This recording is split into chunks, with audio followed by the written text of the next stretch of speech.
Grylls. Chapter 9. Eton has to be one of the most intimidating places to turn up to as a nervous 13-year-old. I was excited but terrified. I have since become pretty familiar with such emotions through many expeditions and missions. But at the time, it was new territory. I wasn't the only soul who felt like this when I arrived either. I was really fortunate to go into a popular house with fun people, and it made all the difference to my time at Eton. Each house at Eton is made up of 50 boys spanning across all the years from 13 to 18, and they all live in that house together. Early on, each boy would be summoned individually to the top year's common room called library, and made to perform a bizarre series of rituals determined by the older boys. One by one, we were called in. I was one of the first. This was a good thing. It meant the older pupils had yet to get into full flow. I escaped relatively unharmed, with only having to demonstrate how to French kiss a milk bottle.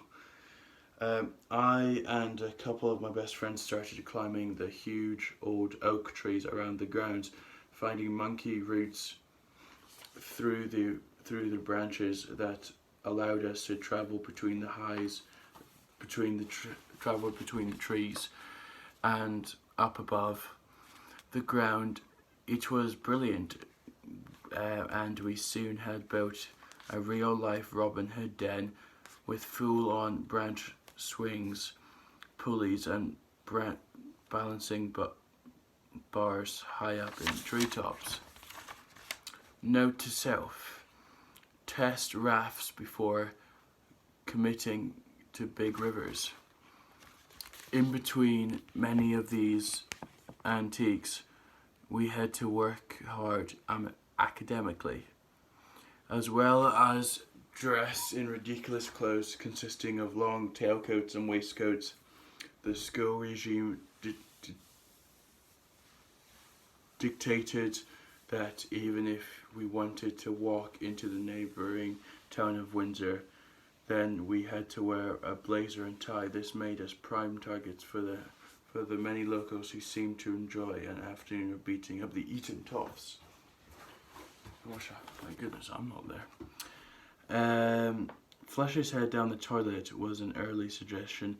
While I had done that to me many times already at Eton, I thought to myself I was okay so far.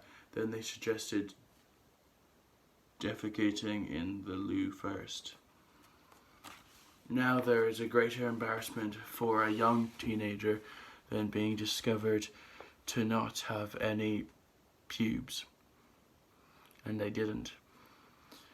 That was it. I charged them out, threw one of them against the wall, barged the others aside, squeezed through the door and bolted.